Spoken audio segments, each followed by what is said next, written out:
It is MMAWeekly.com. I'm Damon Martin, and we're here at the UFC 154 workouts with Mark Hominick. And Mark, obviously it's always an exciting moment to fight in Canada, but there's always an added pressure with that as well. Do you feel that, or is there more anticipation? I enjoy this atmosphere, the buzz.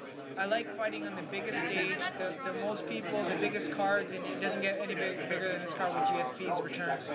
With that said, it can't be ignored coming into this fight, coming off a couple losses. Does that change anything for you going into a fight? To tell you the truth, I wasn't really as concerned until all the media started doing interviews, and then obviously it's in the back of the head, you're coming off a few losses, but motivation's never been an issue with me, whether I've got a winning streak, whether I'm fighting for the title, whether I'm a little skid like now. Motivation and desire has never been an issue with me. It's always been, I've always stayed hungry. So I'm going to go out there and I'm going to win.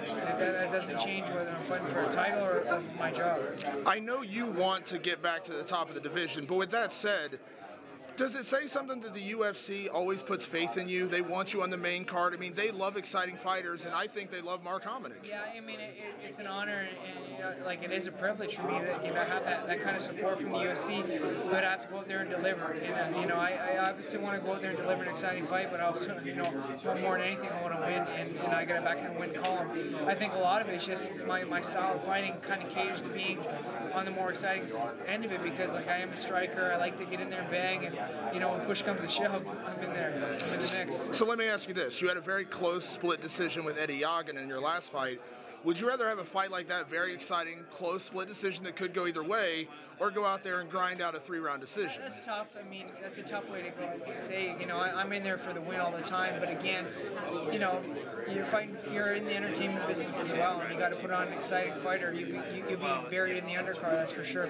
Let's talk about your opponent, Pablo Garza. It's rare in this sport, especially in your weight class, to face a guy 6'1", yep. But you've actually done that before. How much does that benefit of not only fighting George Roop, but you trained with George Roop as well? Oh yeah, it was definitely train which you knew what to expect. But again, just over the years, he knew what to expect with me as well.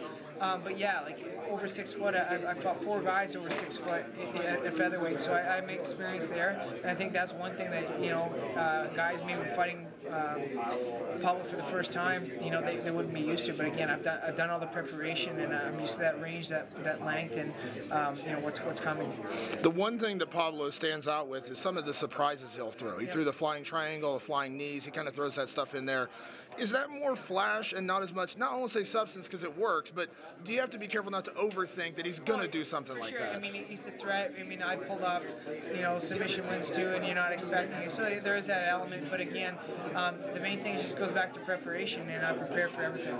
Last question. If there's one statement to the Canadian fans and to the UFC you want to make with this fight, what is it? I belong amongst the best in the division. That's what I'm going to do Saturday night. Thanks, Mark. Thanks.